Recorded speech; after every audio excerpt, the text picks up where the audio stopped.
Start the recording. All right, Chris Clark, B. Anderson, Here. Kevin Brown, Aaron Frank, Deborah Foltz, Brian Goge, Rachel Inman. Here. Jamie Jackson. Here. Jim Lynch. Here. Brian Ogle. Here. Jacob Pastwick. Here. Craig Pennington. Max Steinbaum. Matthew Lehane. Paul Agnello. Matthew Decatur. Linda Lasut. Deborah Lately. And Rob Maple. All right, we have a quorum. All right, great. But that, the next item is approval of the BPAC agenda. Can I get a motion to approve? Make a motion to approve. All right, thank you. Can I get a second? A second. Any comments, questions, changes? All right, all those in favor say aye. Okay. All right, the next item is approval of the minutes. Hopefully you have seen those and received a copy of those in advance of the meeting and had a chance to review them. I will ask a motion to approve the minutes unless there are any changes. Do you've got? Sure, just really quickly. So back at the last meeting, we had targeted June 10th as our release date for that survey. I just want to let you know that that has changed to, we're targeting mid or late July now. We had some GIS changes, so if anything, was tentatively June, it was not a fixed date. Is that in your member report? It was under member reports, yeah. The third one down. Oh, I see it. Okay, what's your? We're looking at July 21st right now, so like mid to late July. Okay. And that's all I have. Any other amendments, changes?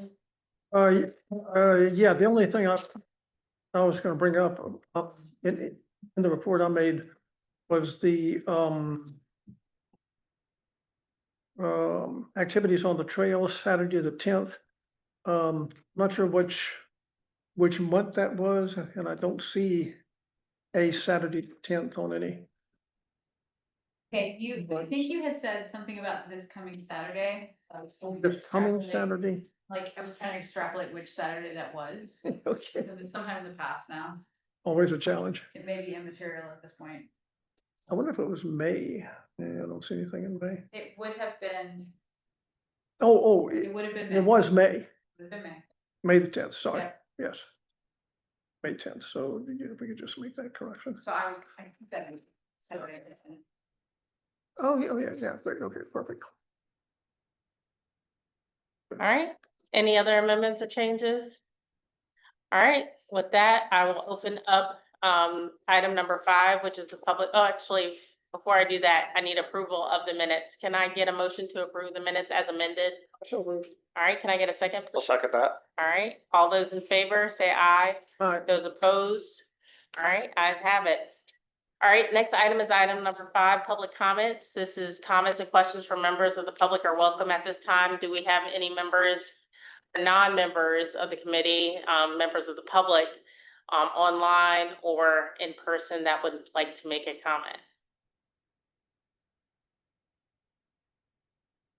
Says no one's online, nobody has stepped up in the room, so we will close the public comment period. All right, the next item I'll turn over to Dr. Riddau.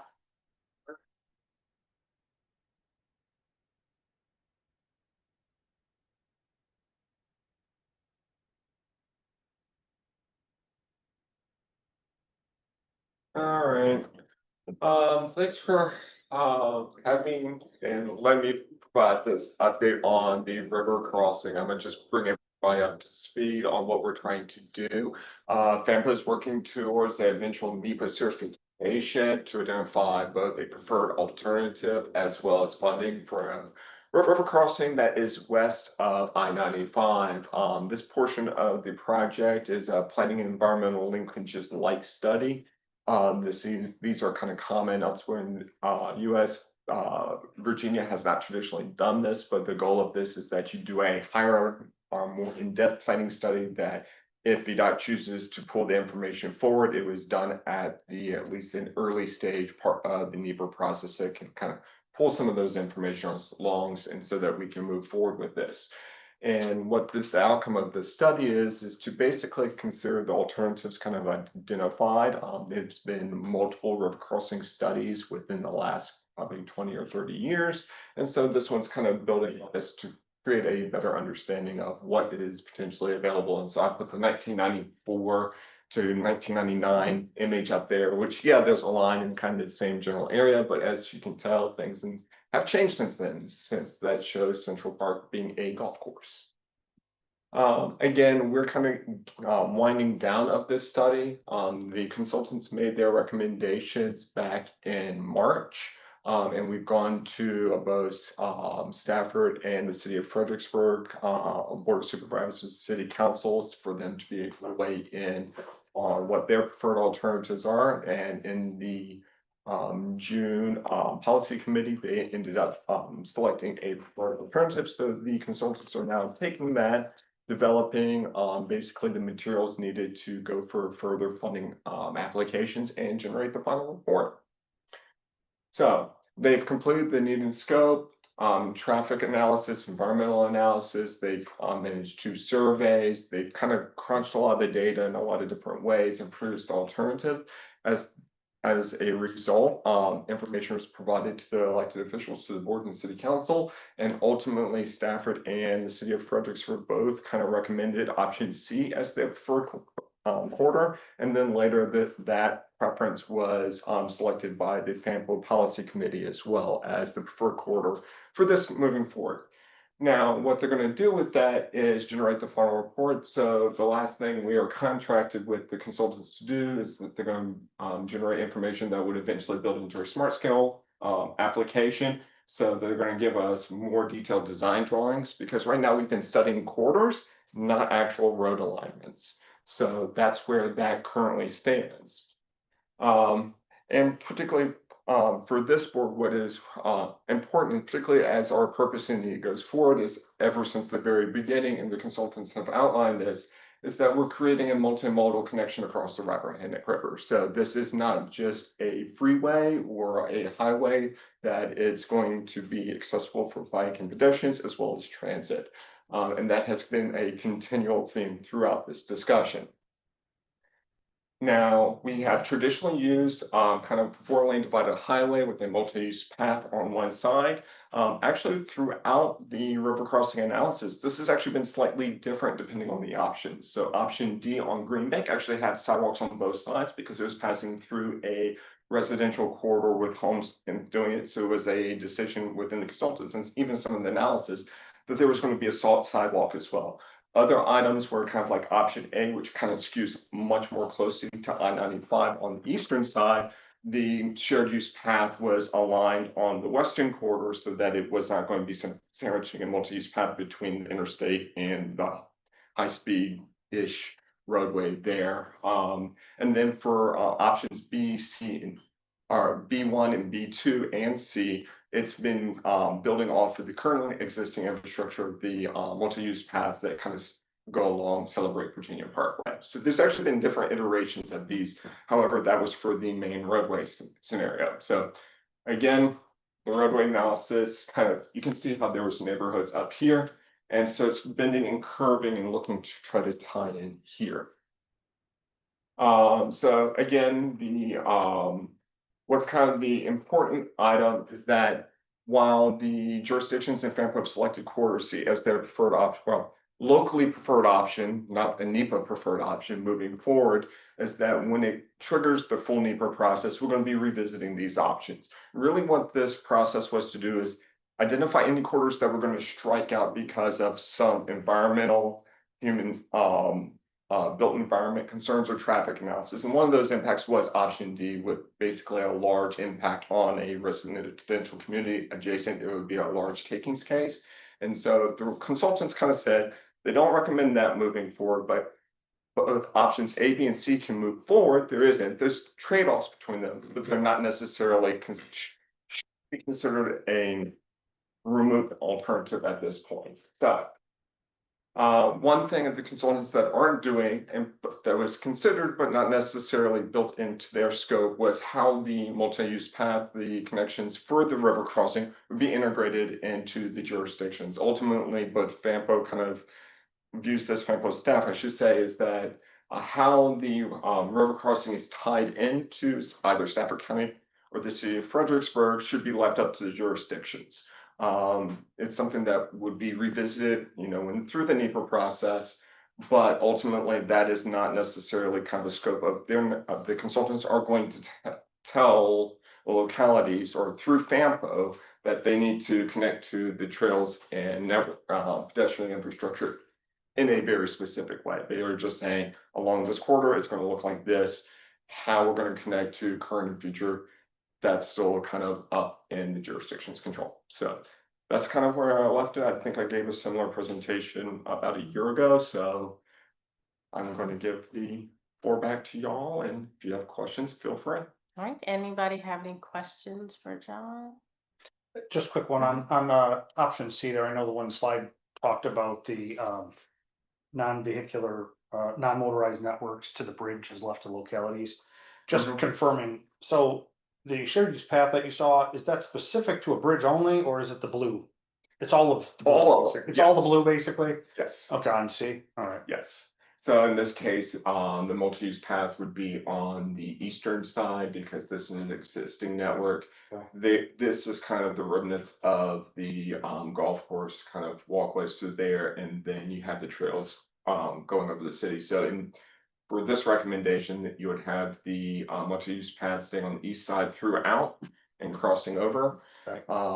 Versus here would have been basically a multi-use path and sidewalk, and then on option A would have been on the western side. The only other question I have too was kind of comes out of that CTAC feedback. Was there any, I guess not necessarily the scope of this study, but was there kind of a hop off future phase study to consider that Spotsylvania route shut The down? spur, not within this because Okay. throughout the study, the jurisdictions considered with Stafford and the city of Fredericksburg. The CTAC option wanted Spotsylvania to join into that, but ultimately Spotsylvania did not want to see that. Okay. Or at least when we were scoping the projects. So it can be considered, again, with the NEPA process, they won't just consider these three. They may consider like the CTAC option of running it further south. Yeah. Or maybe even an option that hasn't been And identified I yet. think the intent of that one that we were talking was not necessarily getting rid of C, but having an additional alternative to help divide the traffic away and ultimately result in essentially two crossings at some point, but I appreciate that, thank you. All right, any other questions for John? Get us. Is that Post Trail in Stafford, on the Stafford side of the river? Yeah. Looking, I'm sorry. There's a light green, shoot. Down, It's been on the books for a while. I'm trying to think of the name of it, but I don't know. I just call it the England Run Trail, but all the England Run waterfalls is up over here, but it's been a proposed Riverside Trail Yeah. through that network. I don't know if it's advanced beyond, but that was one of the factors in the assessment because we considered both current and future trails of whether or not options cross trails, and it's one of the ones that it does. So the numbers vary in their accessibility items for their consultants' recommendations based on that. Just to give some guidance for the committee, like the focus on this, John is providing the background and everything that he's been overseeing with the study. And what we want to start doing with the BPAC is trying to figure out how this is going to connect with the rest of the multimodal bike ped network on each side. And so that requires what Spotsylvania, Fredericksburg is itself. And Stafford are going to be planning for each side and how it's gonna connect into the regional network. For example, I think we've had CMAC or STBG applications from the city that would actually have a trail network that kind of extends closer to the ballpark along Caldy Silver Parkway there. But with that, I mean, you would need to bring that over. We'll still have a gap, so you would not necessarily want to have a multiple crossings kind of early on, because you'll be dealing with more river crossing traffic versus if there's a connection through here. You wouldn't have, you could actually consider like Fall Hill connection into that without actually having to do the river crossing traffic, because there's been discussions that with option C and some other developments, the length of that road may change. All right, other questions? Hey, John, question, these, all of these options are aimed at, automobile traffic or highway traffic, trucks, automobiles, things like that. Whichever option is chosen, the facilities for riders and bicyclists would just be attached onto them, but the main driver is for the vehicular traffic. Here, so within our purpose and need, and this is really the focus of the statement that's going for multimodal traffic. Because if we look at it from just a congestion relief and say funding sources, it might actually hamper. It won't kind of tick enough boxes for the funding applications versus in all reality, the next closest river crossing would be Route 1, and I don't run across that, and I basically have height panic attacks trying to move across that one. When I run, I just don't do that route anymore. But really you have to go all the way out to Chatham if you're gonna have any type of non-motorized traffic without mixing traffic.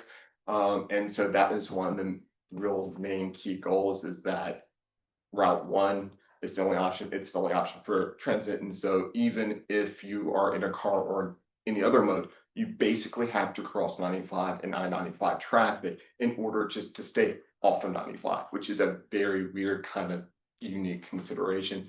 And even the 95 new network for pedestrian under 95 on Route 17 isn't necessarily optimal, because we know that there's pedestrian movements that are not following what DDOT intended with its sidewalk network. Imagine that. That's coming up in discussions, so. Yeah. Okay, very good. Thank you. All right, any other questions? All right, thank you for your presentation, appreciate it. All right, Lisa, it looks like you are up to talk about bike and pedestrian count report. Actually expected that discussion. I'm happy to. You're talking about traffic. Yeah. All right. Okay. So the bicycle and pedestrian counter has been up and around the region since I last spoke to you all. But first we can talk about the one that was always on the Chatham Bridge. And so I'm not sure how many more have added to this total since I last presented to you, but now for the whole year up until this point, we're coming at just over 30,000 trips across the Chatham Bridge. So yeah, pretty impressive. And then these are all the sites I'm presenting on today. There's 2 in Spotsylvania, and then 1 in each of the other FAMPO jurisdictions. So starting off, this was where I installed the counter here on Lafayette Boulevard, right where a sidewalk ends. This is on what would be the east side of Lafayette Boulevard going towards downtown. There's like a Peruvian restaurant, I believe, right there. But the sidewalk ends, but there's a very clear desire line and a few apartment buildings down closer to town on the west side of Lafayette. And anyway, this is the counts for the 2-week period that it was installed there. A total of 303 people over from May 3rd to May 14th. Next, I took it out to Spotsylvania on the VCR trail, which had a lot of really high numbers because it's a pretty well established trail at this point. So as I was installing it and taking it down, just a lot of people recreating, going on walks, riding bikes, having a good time. And so coming in at just under 3,000 for the 2-week period in late May. Hey, those very low items, any that's just anomalous there, just any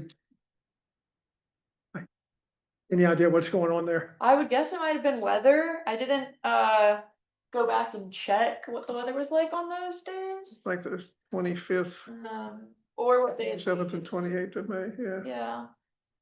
I'm not sure, something, I bet you're right. It'd be interesting to see what the yeah, weather is actually on each of those days. I know right, that's a lot of work we're talking about. Yes.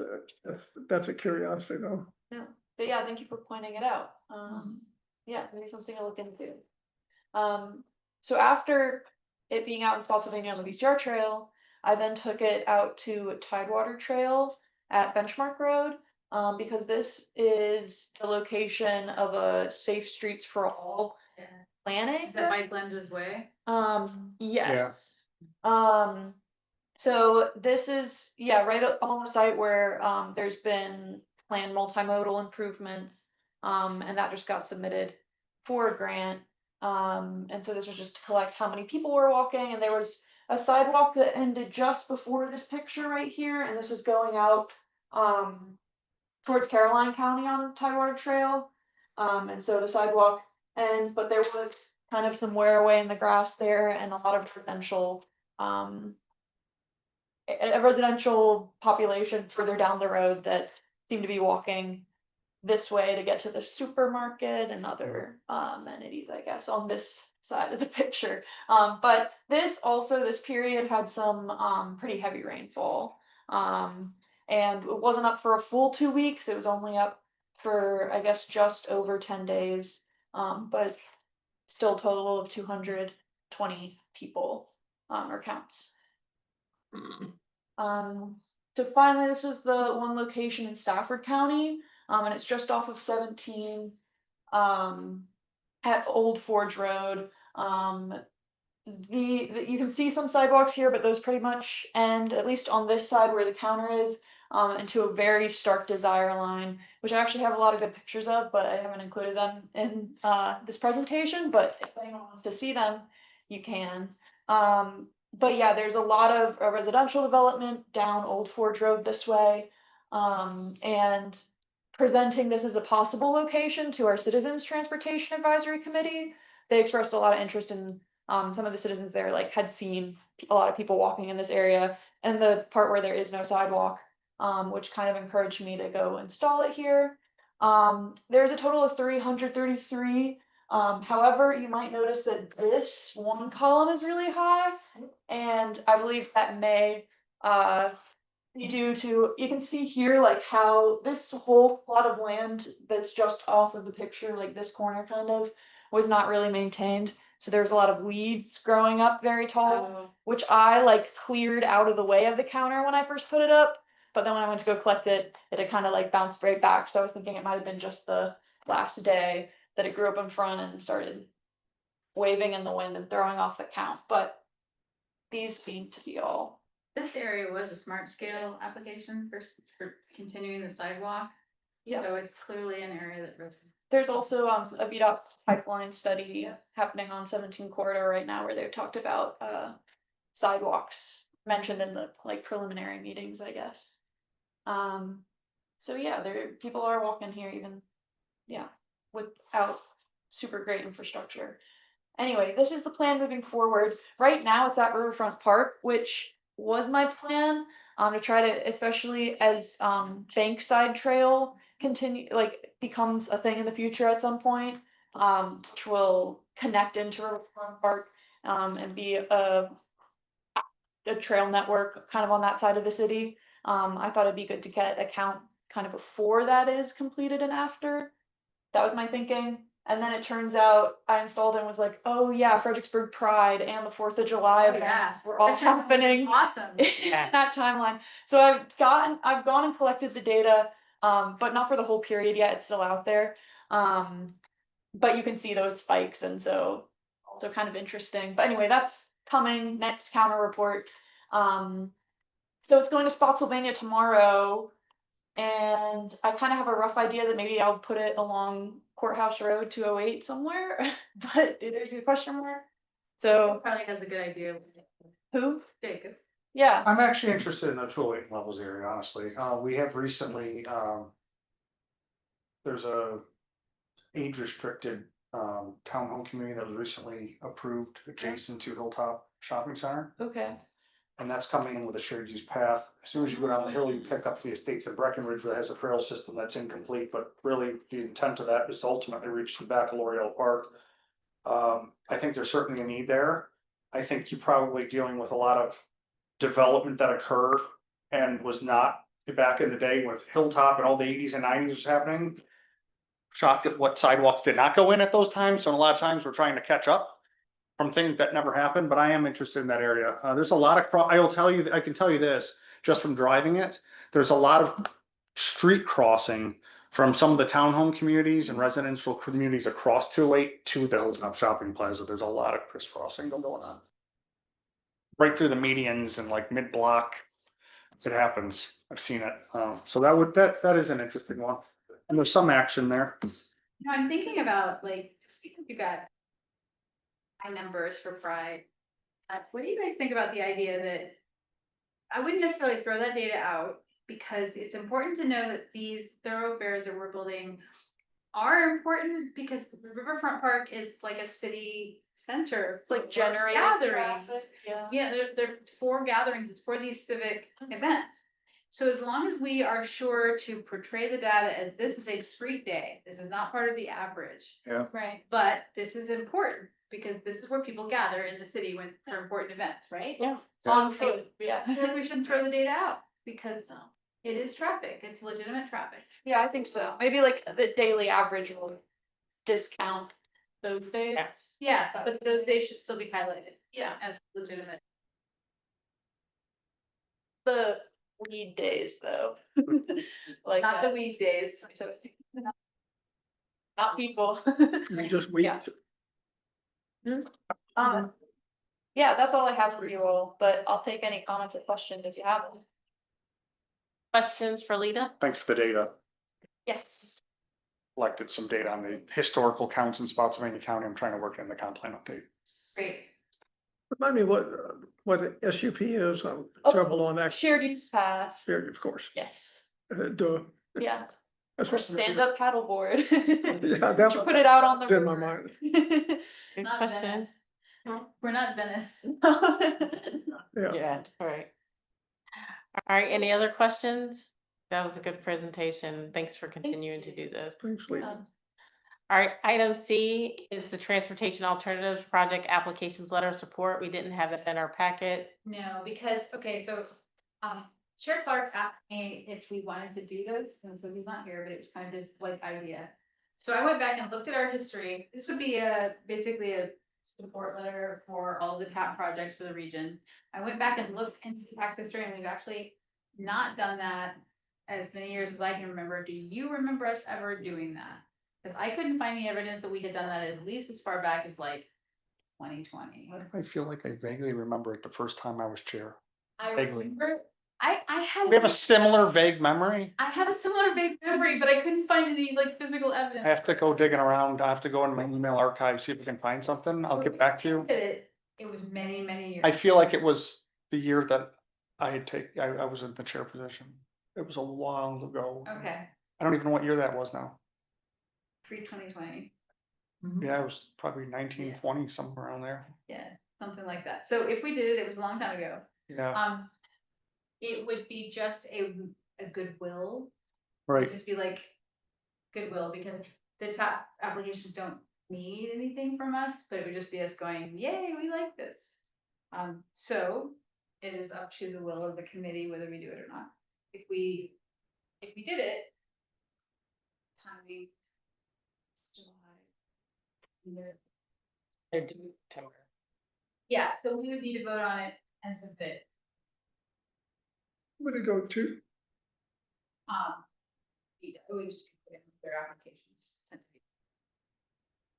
to One thing that's maybe helpful is to whoever would be on the other end of the letter with the package of what it went to would get the impression that, hey, there is a committee in this region and they exist and they do look at these things. So just letting them know there is a committee that, looks at this stuff. It's probably not a bad idea. Jacob, did you have an item? It's just a thought I have is, I'm wondering too, if it was, there was a discussion about my doing it back then. Then the decision was we were more advisory and there should actually be, maybe we made a recommendation up to decision-making body and then they made it, I don't remember I'm getting vague thoughts here, but Policy committee and the yeah. PWRC board already drafted their resolution. So then, under that situation, we just make a recommendation to them and, I don't know. And then they can work it into their own letter, that Well, it's already, their letters are written. it's already written. They're already signed. Yeah, I mean, I'll look, but wondering how that discussion ultimately went. Rachel, do you have any thoughts?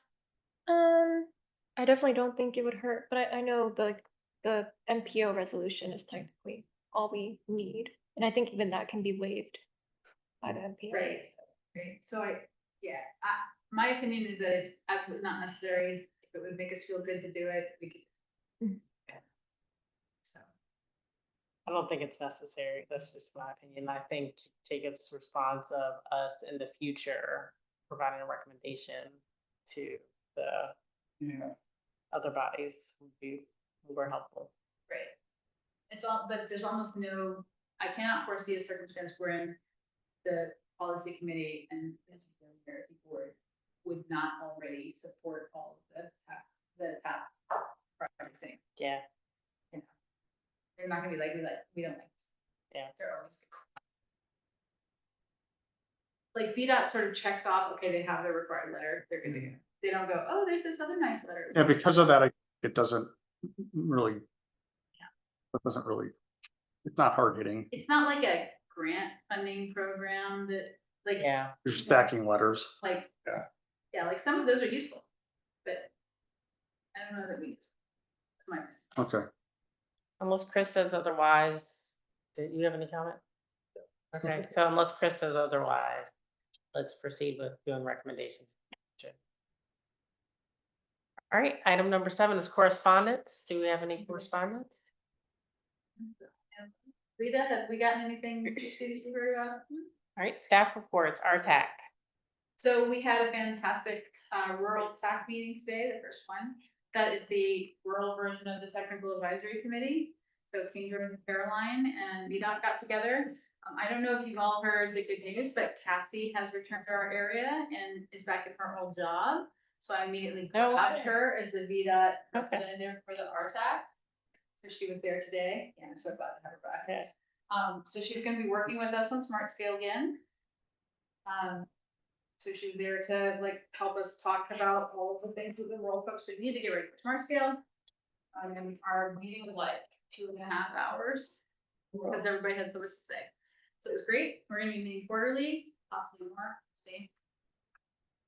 That's basically that. As far as the rest of it,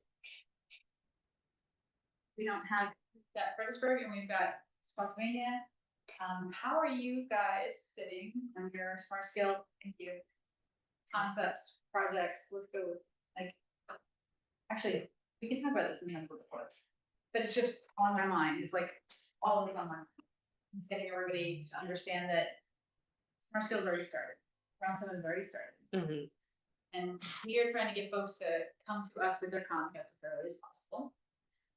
VDOT also needs people to get their concepts to them as early as possible so that we can all start working together on things. And I guess I'll let my report stop there. So I don't have any updates for the city as of right now, but I know this will be a little bit later than you need it to be, but I don't have any updates. I'm gonna start bugging you guys about, like, do you think you're gonna need, like, what you guys think you're gonna be doing for Smart Scale, what? Yeah, we- I'll follow up we on that. Talk to these guys, We will. We yeah, will. cause I want everybody to be successful. So we're sliding into member Yeah. reports. So Jacob, did you have any comments? Just to your point, I'm gonna have to follow up the way the county reorganized our transportation division to kind of break off and almost become its own capital projects for transportation. I feel like I'm less in the loop now in the planning side and they're more in. I count on you. It's more, I'll reach out to Paul. try to get an update ASAP for you on exactly where we are with the smart scale applications. Unfortunately, historically, I was actually involved with them pretty heavily. I did a lot of the economic development scoring and pulling those projects and all that. Yeah. I'm not totally sure where we are with that right now. And actually, I feeling, because of the capital projects kind of aspect, even on the TAP projects, like, I kind of know what they were going to apply for, but I had heard the second shot, for instance, at the Smith Station shared use path. But there was gonna be a new avenue potentially pursued. I haven't heard any updates on that. I haven't. I was gonna ask you that. I feel like I'm less in the loop than I used to be. And that's kind of difficult, because I'd like to know what smart scale we're actually going for right now too. I'll find out. Well, if I found out before you do, I'll let you know. I'm planning on asking tomorrow. Okay, I will. Yeah. Can I just ask, what's the relationship between FAMPO and the localities in terms of those? So we applications? compile so for projects that are eligible for state high priority money, we compile the list of that and we become the applicants for the localities. Okay. So we like to know everything that they're doing so that we can like find any project that we might be able to submit on that list to just help them make them be more successful. Sure. So we might coordinate with everybody, and we also help everybody coordinate with VDOT. Just we are here for everyone. You know, the localities are kind of working for themselves, but we're Right. trying to work for everyone. and Yeah. Get everybody successful. Okay. But that list is a different funding stream, like more the things that the state's gonna look at and be like, this is regionally significant, not just significant for reality. Okay. So it's a like different list. Actually, a perfect example of that, regional application smart scale that I just got, the phase 1 survey was completed on that right now.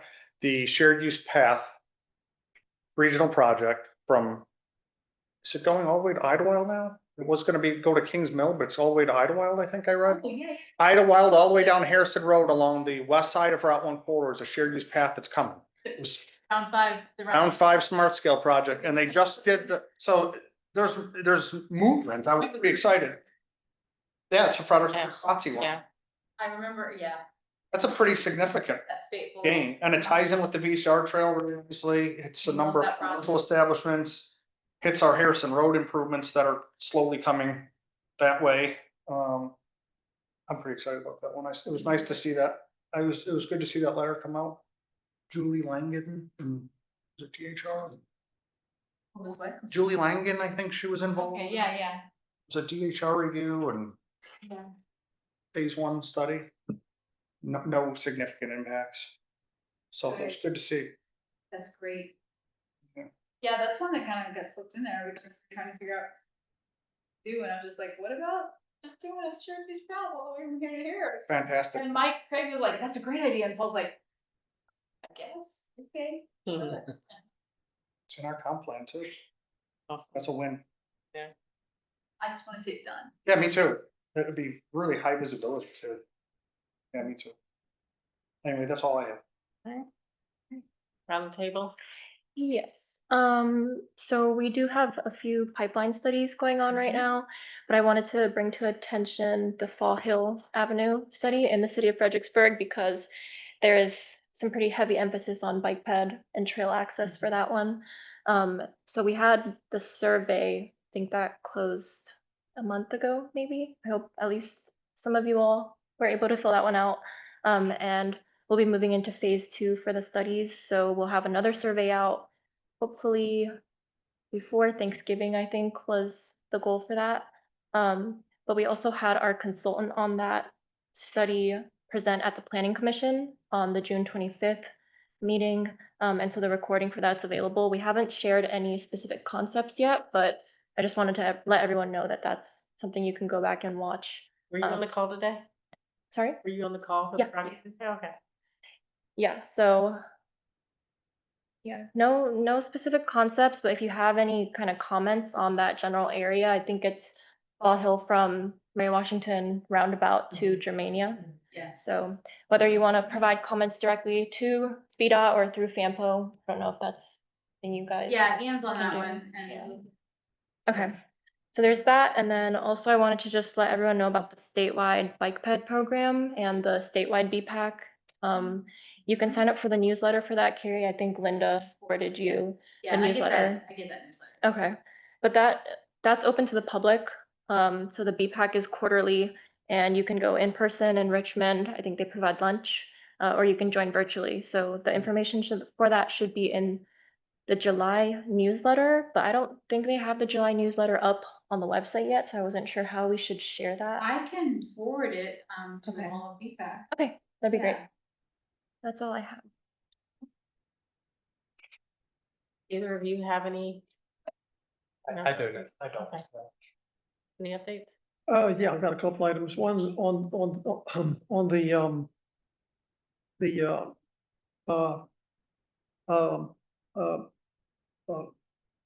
Potomac Heritage Trail. You remember, some years ago, every year, the trail, everybody that worked on the trail had a weekend roundtable thing, and this, yeah, a lot of people came in, and it was very good. When the old superintendent, Don Briggs, he wasn't retired, retired, went by the wayside, but the current superintendent is recreating that, so there's gonna be a roundtable on October 9th and 10th, the weekend, October 9th and 10th. And it was gonna be down at Kilmarnock, okay, down at the end of the Merrimack. But for cost reasons, they've moved it up to where the library branches in Stafford County. You know, one of these, or if there's even more than one, I can't remember. But anyway, and I can't remember whether it's a weekend thing or it's a 1 day thing. It might be cost constrained, so it's possible it's only a day. Okay. Maybe it's a September, September meeting, I'll have more information about that. If anybody would like to go. The other thing that the trail superintendent and her staff is working toward is the conduct of a comprehensive plan for the Potomac Heritage Trail. There hasn't ever been one. And the comprehensive plan is a huge big deal. They hire a consultant and look at every aspect of what the trail's about, who the customers are, what the area that people would come to the trail. That winds up being hundreds and hundreds of pages. I actually have a copy of the one that they did for another trail. I forget which trail it is. But it's a huge effort. And I think the last I heard, they were rounding up grants, money support to have that effort kicked off. It's usually a year-long effort, so once it does get kicked off, it'll be, and we'll all have an opportunity to pitch in and talk about it. So moving on to the railroad trail, railroad trail. One big piece of news, we've talked about the acquisition of an addition to Caledon called Lake Caledon. I think you've been out there, Carrie, I think. That acquisition is actually being concluded. Yeah, it's huge big news. Because of the amount of money that's involved, they had to do the acquisition in halves. They did they closed on the parcels to the south of the railroad trail a week or two ago in this F1. Okay, they're going to close on the parcels to the north of the trail at the end of July. Okay, so that's the other fiscal year. So, Yeah. So that's obviously a huge big deal for Caledon, but it's a big deal for the railroad trail because the railroad trail will now be going through a piece of public property, which hasn't ever. All of the properties around the trail are all commercial properties or private houses, private parcels. So we've begun thinking about, what we from the trail perspective would like to see in this new Caledon big piece of property. What improvements and facilities could they put on this piece of property to be helpful to our trail users? Things like parking, campgrounds, potable water, restrooms, you know, all those kind of things. So These could help. yeah, yeah, huge help. And we also, of course, hope that'll trigger a little more impetus to get the trail to be a part of Caledon, which of course is our long-held goal. The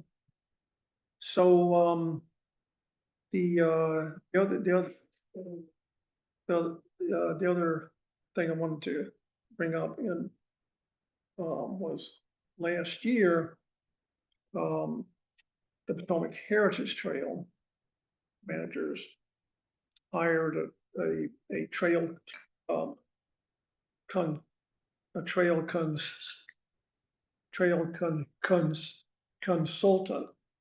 to do a comprehensive look at the trail, survey the trail, seeing what improvements are needed, what would be helpful to improve the trail. He came up with a list of 100 items.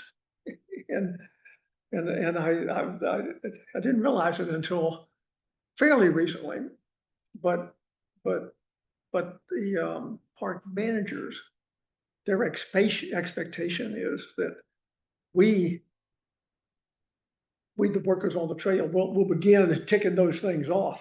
Yeah, so we think, holy smokes, what did we get ourselves into?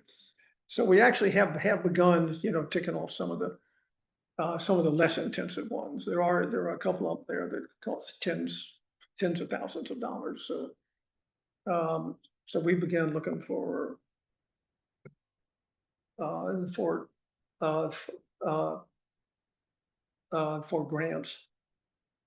grants to help us with that. And one of the ones that we're looking at, this is actually kind of interesting. There's a large piece of property that's adjacent to the trail called Cedar Grove. Okay, Cedar Grove is one of the historic piece of properties on the trail. A company is coming in there to construct a huge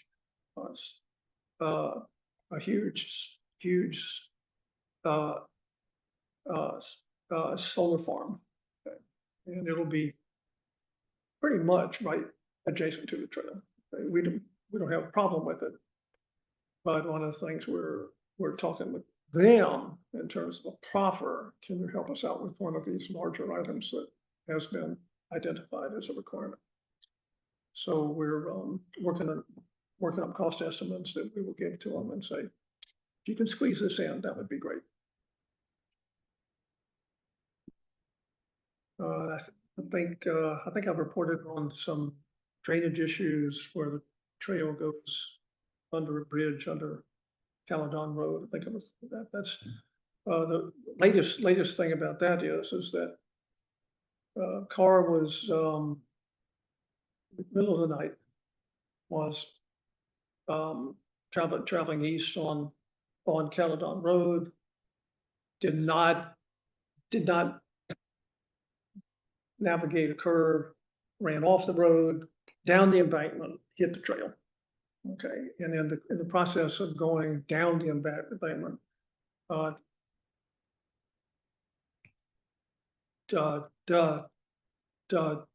damaged a lot of the work that had previously been done to improve the drainage by the highway department.